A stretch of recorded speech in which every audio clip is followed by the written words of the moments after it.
নজর রাখবো পরবর্তী সংবাদে। বামেদের ঐতিহাসিক ভুল।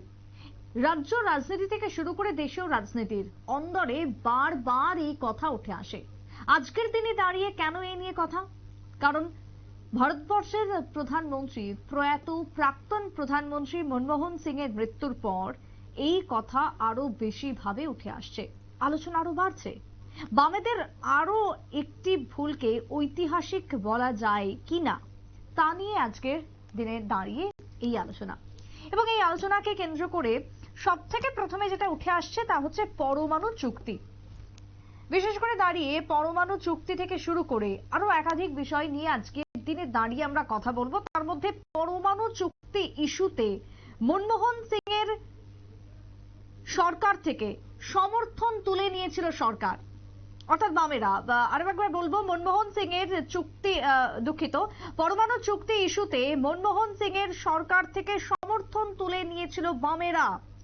বামেরা যখন কংগ্রেসের সরকারের উপর থেকে আস্থা প্রত্যাহার করে, ঠিক সেই সময় কি হয় না, সেই প্রেক্ষাপট বা সেই চিত্র কি ছিল, সেই সময় দাঁড়িয়ে কি অবস্থা ছিল, কি হয়েছিল, সেই নিয়ে দাঁড়িয়ে আমরা আজকে কথা বলি।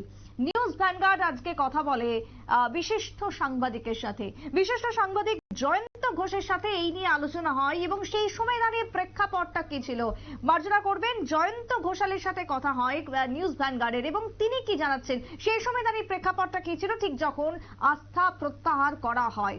শুনুন তার বক্তব্য। আপনি কি মনে করেন এই মনমোহন সিং এর সরকারের উপর থেকে বামেদের এই যে হঠাৎ করে সমর্থন প্রত্যাহার করা, এইটা বামেদের একটা ঐতিহাসিক ভুল? আমি মনে করি এটা একটা মস্ত বড় ভুল। ঐতিহাসিক ভুল তো এটা তো একটা বিশেষণ, মানে কোনটা ঐতিহাসিক কোনটা অনৈতিহাসিক সেটা তো ঐতিহাসিকরা বিচার করবে, কিন্তু এটা একটা মস্ত বড় ভুল। এর কথাটা আমি বলবো, তার কারণটা হচ্ছে যখন সীতারাম ইয়েচুরি প্রত্যেক দিন তৎকালীন কেন্দ্রীয় মন্ত্রী প্রণব মুখোপাধ্যায় 13 নম্বর তালকোটরা রোডের বাড়িতে থাকতেন এবং সেখানে প্রত্যেক সন্ধ্যাবেলায় এসে প্রণব বাবুকে বলছেন যে সীতারাম ইয়েচুরি যে আমাদের পার্টি কিছুতেই, বিশেষ করে প্রকাশ কারাট কিছুতেই মানতে চাইছে না এবং সমর্থন প্রত্যাহার করে নেবে যদি আপনারা এই পরমাণু চুক্তি করেন। প্রণববাবু বারবার বোঝানোর চেষ্টা করেছিলেন এবং বলেছিলেন আমি একবার তাহলে প্রকাশ কারাটের সঙ্গে কথা বলি, কারণ সীতারাম ইয়েচুরি নরম ছিলেন। কিন্তু সীতারাম ইয়েচুরি কিন্তু ভেবেছিলেন যদি এটাকে মানে একটা কোনো রাস্তা বের করে, বিরোধিতাও আমরা করলাম, সিপিএম বিরোধিতাও করলো, দরকার হলে ওয়াকআউট করে বেরিয়ে এলো সংসদে এবং ভোটে পাস করিয়ে দিল পরমাণু চুক্তির বিলটা, তাহলে সরকারেরও মানে মুখ রক্ষা হলো, বিলটাও পাস হয়ে গেল, আবার বামেদের মতাদর্শগতভাবে বিরোধিতাও হলো, সাপও পড়লো লাঠিও ভাঙলো। প্রকাশ কারাট সেটাতে রাজি হলো না। প্রকাশ কারাট করলো যে যদি পরমাণু চুক্তি হয় তাহলে সমর্থন প্রত্যাহার করতে হবে। এতটা বড় একটা কর্তব্যবাদী হার্ডলাইন একটা নেই দেও, তখন প্রকাশ কারাটকে ডেকে পাঠাবে। প্রণববাবু সীতারাম ইয়েচুরিকে অনুরোধ করলেন, প্রকাশ কারাট এলেন, আসতে রাজি হলেন এবং চারকোটরা রোডের বাড়িতে এসে সোফায় বসলেন প্রকাশ কারাট, এবং ওই সোফাতে যখন দুজনে পাশাপাশি বসতেন প্রকাশ কারাট, প্রণববাবু এবং সীতারাম ইয়েচুরি, তখন প্রণববাবু প্রকাশ কারাটকে বলেছিলেন আপনি যদি সমর্থন প্রত্যাহার করে নেন তাহলে কিন্তু এরপরে বিধানসভা নির্বাচন আসছে পশ্চিমবঙ্গে কিন্তু সিপিএম এরও ক্ষমতাচ্যুত হতে হবে, রাজ্যে সরকার টিকবে না আপনার, অর্থাৎ এখানে আপনি সমর্থন প্রত্যাহার করে নিলে মানুষ ছুড়ে ফেলে দেবে আপনাকে পশ্চিমবঙ্গে, যেখানে আপনার দুর্গ। প্রকাশ কারাট সেদিন সে কথাটা বিশ্বাস করেননি, বাস্তবে কিন্তু সেটাই হলো এবং সিপিএম আরো অপ্রাসঙ্গিক হয়ে গেল এবং মনমোহন সিংহ মুন্সিয়ানার সামনে। আপনারা শুনলেন বিশিষ্ট সাংবাদিক জয়ন্ত ঘোষালের বক্তব্য বা মন্তব্য, এবং তিনি কি জানাচ্ছেন এই যে যখন যেই সময় ঐতিহাসিক ভুল সিপিএম এর, যেটা আজকের দিনে দাঁড়িয়ে বারবার উঠে আসছে এবং সমর্থন প্রত্যাহারের প্রসঙ্গে, তখন কি জানান, তখন সেই সময় দাঁড়িয়ে প্রণব মুখোপাধ্যায় তিনি জানিয়েছিলেন কি যে এই যদি মনোভাব হয়, অর্থাৎ প্রকাশ কারাটের যে অনড় সিদ্ধান্ত, তা এই যে বামফ্রন্টের সমর্থন প্রত্যাহার করা, তাতে করে বামফ্রন্ট মুছে যেতে পারে পশ্চিমবঙ্গ থেকে এবং একেবারে ছুঁড়ে ফেলে দেওয়া হবে বামফ্রন্টকে যদি এই ধরনের ভুলটা তখন করা হয়। কিন্তু তারপরও কি হলো, তারপরও প্রকাশ কারাটের একেবারে অনড় সিদ্ধান্ত, এবং তার ফলে কি আজকের দিনে দাঁড়িয়ে ভরাডুবি, পশ্চিমবঙ্গে কার্যতপক্ষে ভরাডুবি, ত্রিপুরাতে টিম টিম করে জ্বলছে এখন বর্তমানে বামেরা। এর পেছনে কারণ কি তাহলে সেই সমর্থন প্রত্যাহার? আরো একবার শুনুন কি বলছেন জয়ন্ত ঘোষাল। মুলায়ম সিংহ যাদবের সমর্থন আদায় করে নিয়ে অমর সিং একটা মস্ত বড় ভূমিকা নিয়েছিলেন এবং প্রণব বাবু সেখানে সক্রিয় ভূমিকা নেন এবং পাশ করিয়ে নিয়ে গোটা দেশে কপিল সিবালও ছিলেন, প্রচারের দায়িত্ব দিল মনমোহন সিং, খুব ঘনিষ্ঠ ছিল কপিল সিবাল, কেন্দ্রীয় শিক্ষামন্ত্রী, সায়েন্স অ্যান্ড টেকনোলজির মন্ত্রী। প্রচার হলো এবং সেই প্রচারে বলা হলো যে এই পরমাণু চুক্তিতে মানুষের উপকার হবে এবং এটাতে বিদ্যুৎ তৈরি হবে, সেই বিদ্যুতে ভারত আরো শক্তিশালী হবে। সুতরাং আমেরিকার বুশের সঙ্গে চুক্তি মানে একটা অ্যান্টি আমেরিকান স্ট্যান্ড নিয়ে আরো বিচ্ছিন্ন হয়ে গেছিল কিন্তু কমিউনিস্টরা, এবং তার খেসারত দিতে হলো। এটা একটা মারাত্মক ভুল এবং আমি এ ব্যাপারে একমত তোমার প্রশ্নের সঙ্গে যে জ্যোতিবাবুকে প্রধানমন্ত্রী না করাটা যেরকম একটা ঐতিহাসিক ভুল বলে বিবেচিত হয়, ঠিক একইভাবে আমি বলবো যে এটা তার থেকেও হয়তো বেশি বড় ভুল, মানে এই সাংঘাতিক ভুল, মানে এটাতে জ্যোতি বসু পশ্চিমবঙ্গের মুখ্যমন্ত্রী ছিলেন বামফ্রন্টের এবং তাকে প্রধানমন্ত্রী না করাও ছিল বামেদের ঐতিহাসিক ভুলের মধ্যে অন্যতম। এটাও কিন্তু বললেন কে না বিশিষ্ট সাংবাদিক জয়ন্ত ঘোষাল। এবং এই যে সমর্থন প্রত্যাহার করা, এই নিয়ে বামেদের ভেতরেও কিন্তু ছিল তীব্র মতপার্থক্য, তীব্র মতভেদ তৈরি হয়েছিল একটা সময় দাঁড়িয়ে। কিন্তু এই যে বামেদের একাধিক ঐতিহাসিক ভুল সিদ্ধান্ত, তার মধ্যে অন্যতম আজকে কোনটা না এই সমর্থন প্রত্যাহার করে নেওয়া, এবং সেখান থেকে হুঁশিয়ারি পর্যন্ত দেওয়া হয়েছিল মুছে যাবে বামেরা। আজকের দিনে দাঁড়িয়ে তা খাতায় কলমে মিলে গেল প্রয়াত প্রাক্তন রাষ্ট্রপতি প্রণব মুখার্জির কথা। শুনুন, আরো শুনবো জয়ন্ত ঘোষালের বক্তব্য। মানে গোটা দেশের জাতীয় যে মূল স্রোত, সেই মূল স্রোত থেকেই বিচ্ছিন্ন। আপনি কি মনে করেন যে এই বামেদের এই ভুল সিদ্ধান্তেই গোটা দেশে নতুন করে একটা সুযোগ নিয়ে আজকে বিজেপির এই গোটা সর্বভারতীয় পর্যায়ে উত্থান, বিশেষ করে পশ্চিমবঙ্গ এবং ত্রিপুরাতে? শুধু একটা কারণে সিপিএম এর এটা হয়েছে, শুধুমাত্র পরমাণু চুক্তির এইটা না মানার জন্য হয়েছে এমন বলবো না, কেননা অনেকগুলো কারণের মানে সম্মিলিত ফল হয় বিপর্যয়টা। আমরা সাংবাদিকরা কোনো একটা কারণকে বিশেষভাবে হাইলাইট করতে পছন্দ করি এবং সেটাতে আমাদের সুবিধে হয়, অগ্রাধিকার দিই, কিন্তু মাল্টিপল রিজনস যেটাকে আমরা বলি, সেই multiple reasons behind the scene multiple reasons থাকে। তবে কোনো সন্দেহ নেই এই যে ফ্যাক্টরটা, এটা একটা মস্ত বড় ফ্যাক্টর যে এই পরমাণু চুক্তি ব্যাপারটাতে বিচ্ছিন্ন হয়ে যাওয়া। তার কারণ ভারত একটা মাল্টি পার্টি বহু দলীয় রাজনৈতিক ব্যবস্থা এবং সেখানে এই কংগ্রেস যেরকম আছে, বিজেপি সেরকম আছে। বিজেপির যে গ্রোথ, সেই বিজেপির গ্রোথটা কিন্তু অনেকদিন থেকে হচ্ছিল, রাম মন্দির আন্দোলন, হিন্দুত্ব, এবং সেখানে কিন্তু কমিউনিস্টরা ইরেলিভেন্ট হয়ে গেল।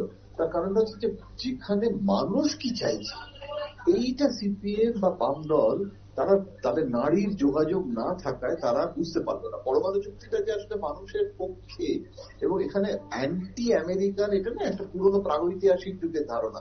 এখন ভারতের মানে যুবক সম্প্রদায় তো শতকরা 50% বেশি তারা ভোটার, তারা এখন বিদেশে আমেরিকা পড়তে যাওয়ার জন্য পাগল, এবং এই পুরো জনসম্প্রদায় তারা এখন অ্যান্টি আমেরিকান হিসেবে নেই।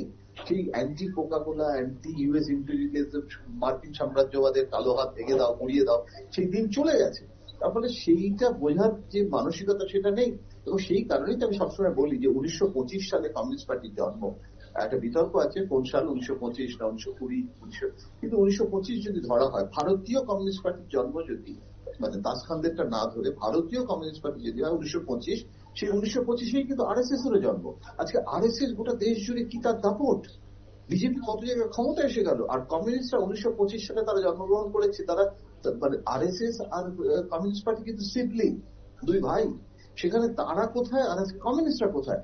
কমিউনিস্টদের এই যে পরিণতিটা হলো, এই যে জনগণ বিচ্ছিন্নতা, এবং এই জনগণ বিচ্ছিন্নতা এবং এই যে মূল স্রোত থেকে আলাদা হয়ে যাওয়া, বুঝতে না পারা, এটা পরমাণু চুক্তি নিশ্চয়ই আরো 4টে বিষয়ের মধ্যে অন্তত অন্যতম গুরুত্বপূর্ণ একটা বিষয়, যেটা কমিউনিস্টদেরকে আরো বিচ্ছিন্ন করেছে।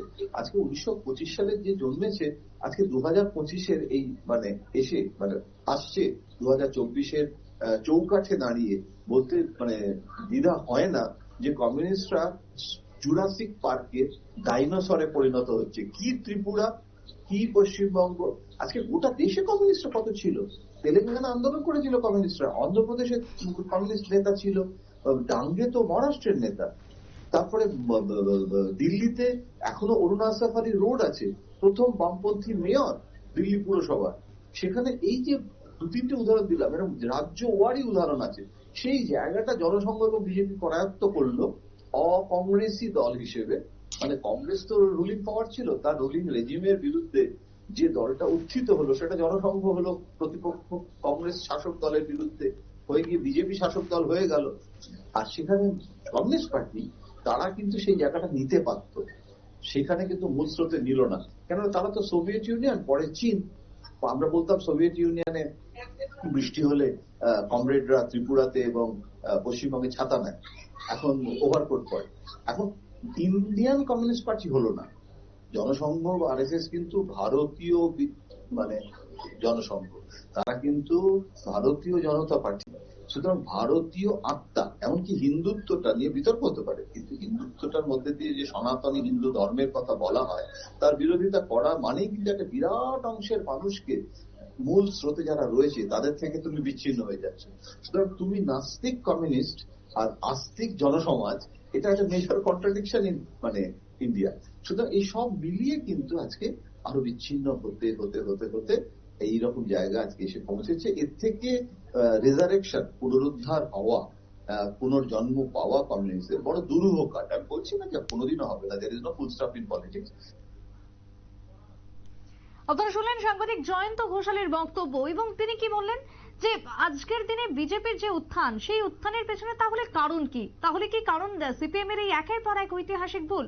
যদিও তিনি একটা নির্দিষ্ট কোনো ভুল বা এই যে পরমাণু চুক্তি যে ইস্যু, এই ইস্যুকে তিনি শুধুমাত্র দায়ী করছেন না, এর পেছনে একের পর এক কারণ রয়েছে, একের পর এক ঐতিহাসিক ভুল রয়েছে, যার জন্যই আজকের বিজেপির এই উত্থান। যদিও এই প্রসঙ্গে আমরা আসবো পরবর্তীতে, তবে তার সঙ্গে কংগ্রেসকে নিয়েও তিনি একের পর এক তথ্য তুলে ধরলেন, যেটা বর্তমানে দাঁড়িয়ে কংগ্রেস যে একেবারে নিশ্চিহ্ন এবং জুরাসিক পার্কের ডাইনোসরের মতন অবস্থা কংগ্রেসের, সে কথাই কিন্তু তুলে ধরলেন বিশিষ্ট সাংবাদিক জয়ন্ত ঘোষাল। এবারে আমরা কোথায় গেলাম?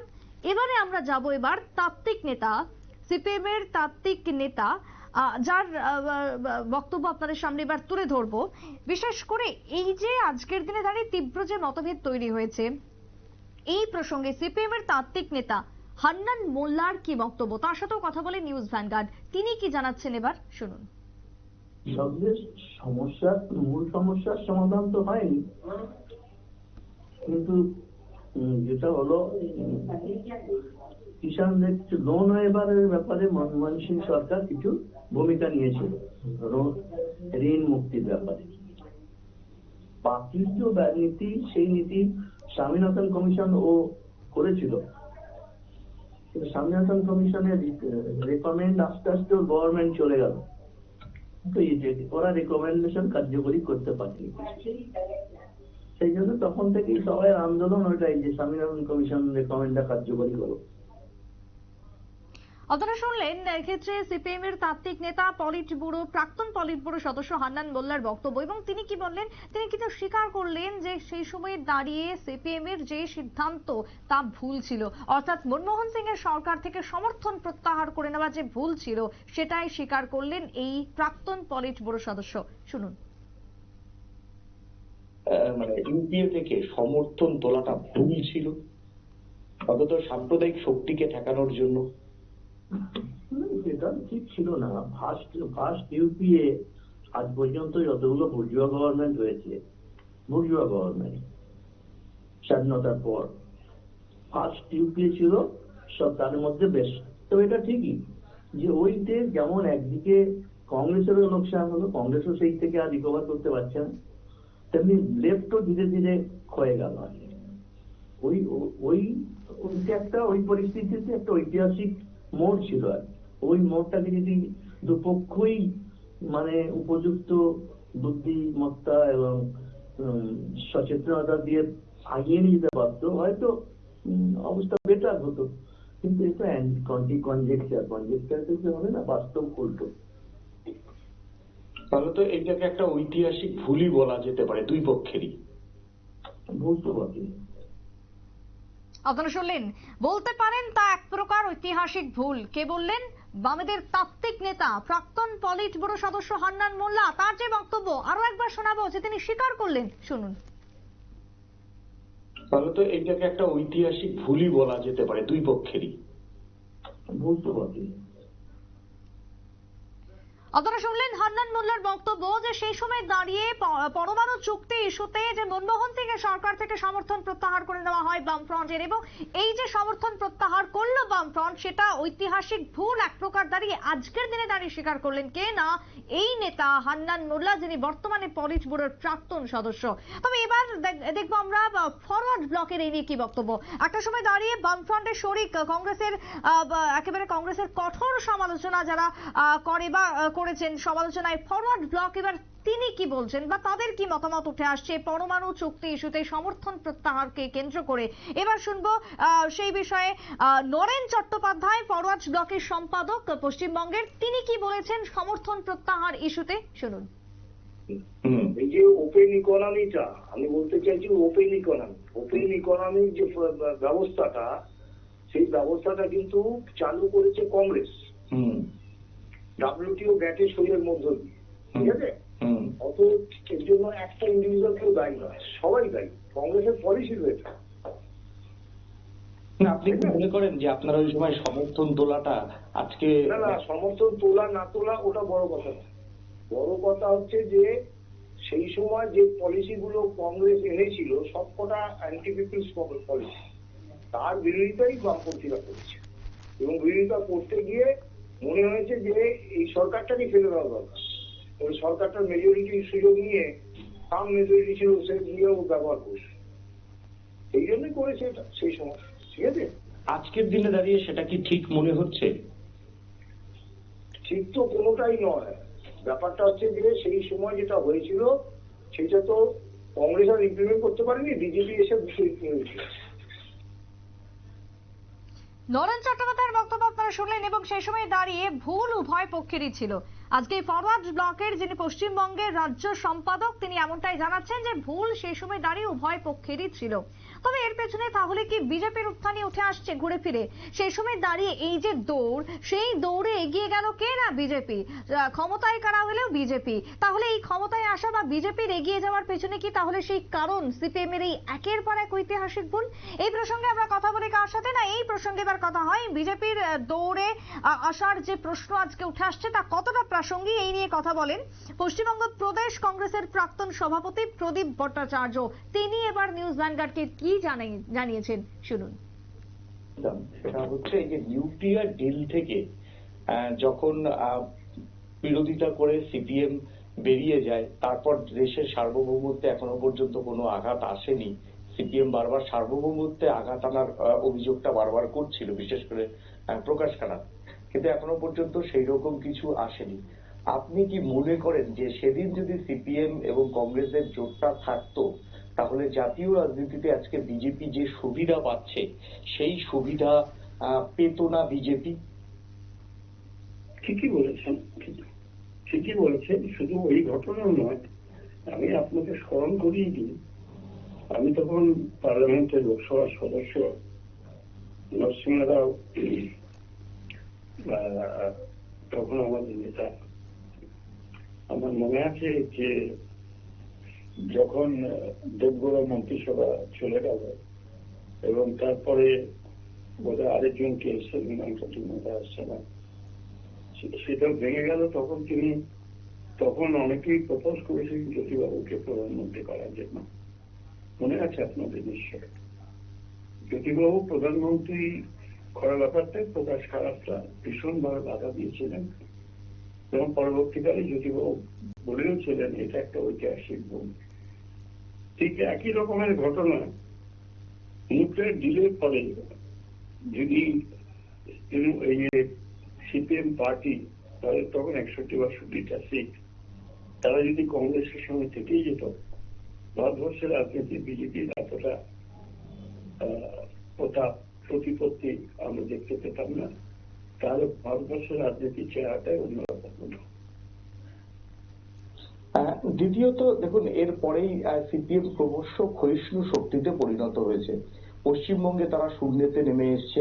ত্রিপুরাতেও যদিও বিরোধী দলের মর্যাদা তারা ধরে রেখেছে, কিন্তু কতদিন রাখতে পারবে তার নিয়ে একটা সংশয় রয়েছে। বিগত লোকসভা নির্বাচন, এছাড়া পঞ্চায়েত নির্বাচন ত্রিপুরাকে কেন্দ্র করে তাহলে কি আপনি মনে করেন যে আর এই যে বিজেপির যে একসময় ত্রিপুরাতে বিজেপির কিছু ছিল না, একটা আসনও ছিল না, পশ্চিমবঙ্গে বিজেপির কোনো আসন ছিল না, এরপরে পশ্চিমবঙ্গে তিন থেকে এরপর হচ্ছে 77, এই পশ্চিমবঙ্গ এবং ত্রিপুরাতে দুই জায়গাতেই সিপিএম এর ভুল কৌশলে বিজেপির এই বারবারন্ত? দেখুন, এখানে শুধুমাত্র যে সিপিএম এর ভুল রাজনৈতিক সিদ্ধান্ত তার জন্য নয়, সারা ভারতবর্ষে একটা হিন্দুত্বের হাওয়া তৈরি, এবং সেই হিন্দুত্বের হাওয়াটা যেটা অন্তত পশ্চিমবঙ্গে এবং ত্রিপুরায় কোনোদিনও ছিল না প্রোগ্রেসিভ স্টেট হিসাবে, সেখানেও কিন্তু সেটা স্পর্শ করতে শুরু করেছে। তারা আমার অনেক বন্ধু বান্ধব স্কুল কলেজ লাইফে যাদের মধ্যে আমি দেখেছি কখনো হিন্দুত্বের ছায়া কোনোদিনও পড়েনি, তারা এসে আমাকে বলে এখন এই পরিণত বয়সে যে যাই বলো প্রদীপ, আমরা তো হিন্দু। তার মানে আমি বুঝতে পারছি কোথায় একটা পরিবর্তন তৈরি হচ্ছে মানুষের মনের ভিতরে। সেই পরিবর্তনটা তৈরি করাটা পেছনে বাংলা বা ত্রিপুরা রাজনৈতিক দলগুলো যতখানি অবদান, তার থেকে বেশি অবদান হচ্ছে ভারতবর্ষের অন্য স্টেটগুলোতে বিজেপির রমরমা এবং তাদের আধিপত্য, এবং সেই প্রচ্ছায়াটা এখানে প্রলম্বিত হয়েছে, এটা অস্বীকার করা যায় না। সেই সঙ্গে আপনি যেটা বললেন সেটা হচ্ছে অনেকটা ডায়াবেটিক পেশেন্টের যদি কোনো জায়গা কেটে যায় তাহলে যেমন শুকোতে অনেক দেরি হয় এবং অনেক সময় সেটা একটা বিপজ্জনক জায়গায় পৌঁছেও যায়, ঠিক সেরকমই বিজেপি এই রমরমা বাজারে সিপিএম পার্টির ভুল রাজনৈতিক সিদ্ধান্ত, অদূরদর্শিতা, সেটা কিন্তু বিজেপিকে এগিয়ে আসতে সাহায্য করেছে। এটা আমার ধারণা সিপিএম পার্টির অনেক বিচক্ষণ ব্যক্তি আছেন, তারা এটা স্বীকার করে নেবে, এবং তারা নিশ্চয়ই এটাও স্বীকার করবেন যে পশ্চিমবঙ্গে এবং ত্রিপুরায় যদি উত্থান করতে হয় তাহলে সিপিএম কে নতুন দৃষ্টিভঙ্গি নিয়ে ভাবতে হবে। আমি এখানকার সিপিএম নেতৃত্বের সঙ্গে অনেকবার কথা বলেছি, তারা আমার সঙ্গে অনেকটাই একমত হয়েছেন, অনেকে হয়েছেন, অনেকে হননি। যারা হয়েছেন তারা এটা স্বীকার করেন যে কংগ্রেসের সঙ্গে একটা সদ্ভাব বজায় রাখতে পারলে পরে, এবং সেটা যদি মনমোহন সিং এর সময় থেকে চলে আসলো, তাহলে আজকে রাজনীতির ধারাবাহিকতাটাই সম্পূর্ণ অন্যরকম হতো। আমি অন্তত পশ্চিমবঙ্গে অনেকবার টেস্ট করে দেখেছি, সিপিএম এর সঙ্গে হাত মিলিয়ে লড়াই করেছি, কখনো আমরা মোটামুটি পেয়েছি, সিপিএম কিছু পেয়েছে, কিন্তু ক্ষয়িষ্ণু রাজনৈতিক চিন্তার প্রভাবটা এমন ভাবে তৈরি হয়ে গেছে যেটা আমরা আজকের দিনে অনুভব করতে পারছি। ত্রিপুরার সঙ্গে পশ্চিমবঙ্গের একটা তফাৎ আছে, সেটা হচ্ছে ত্রিপুরায় তৃণমূল কংগ্রেসের কোনো বারবারান্ত নেই এবং তাদের সেখানে ক্ষমতা অত্যন্ত সীমায়িত, আর পশ্চিমবঙ্গে তারা শাসন ক্ষমতায় আছে। তাদের যে জিনিসটার চেহারাটা নিয়েছে সেই চেহারাটা কি? সেই চেহারাটা হচ্ছে গত লোকসভা নির্বাচন এবং তার আগের লোকসভা নির্বাচনে বহু সিপিএম এর লোকেরা তারা কিন্তু সিপিএম এর প্রার্থীকে ভোট না দিয়ে বিজেপিকে ভোট দিয়ে দিয়েছে, কারণ তারা মনে করেছে তৃণমূলের হাত থেকে বাঁচতে গেলে বিজেপিকে সাহায্য দরকার। এই যে একটা অদ্ভুত মানসিকতার পরিবর্তন ঘটে গেল রাজনৈতিক স্তরে, এটা একটা বিপজ্জনক পরিস্থিতি তৈরি করেছে। সেই জন্য আমার মনে হয় যে এই দুটো স্টেটে কংগ্রেস এবং সিপিএম কে নতুন করে নতুন দৃষ্টিভঙ্গি নিয়ে ভাবার প্রয়োজন আছে। আপনারা শুনলেন পশ্চিমবঙ্গের প্রদেশ কংগ্রেসের প্রাক্তন সভাপতি প্রদীপ ভট্টাচার্যের বক্তব্য। তবে একটা কথা পরিষ্কার কি, যে সিপিএম মানুক ছাই না মানুক, তাদের একাধিক ঐতিহাসিক ভুল সিদ্ধান্তের কারণেই বিজেপির আজকে উত্থান। তবে পশ্চিমবঙ্গ এবং ত্রিপুরা বারবার এই দুই রাজ্যের কথা উঠে আসে, কারণ এই দুই রাজ্যে দীর্ঘদিন ক্ষমতায় ছিল বামেরা। তাহলে বামেরা কি আরো একবার ফিরে আসতে পারবে? এই নিয়ে যদিও যথেষ্ট সন্দেহ প্রকাশ করেছেন ওয়াকিবহাল মহল, তবে রাজনীতিতে কোনো কিছুই অসম্ভব নয়। তবে সিপিএম এর ভুল সিদ্ধান্তই যে বিজেপির উত্থানের কারণ, এমনটাই বলছেন রাজনৈতিক বিশ্লেষকদের একটা বৃহৎ অংশ। একটা ছোট বিরতি নিয়ে নেব, ফিরে আসবো বিরতির পর, সঙ্গে থাকুন।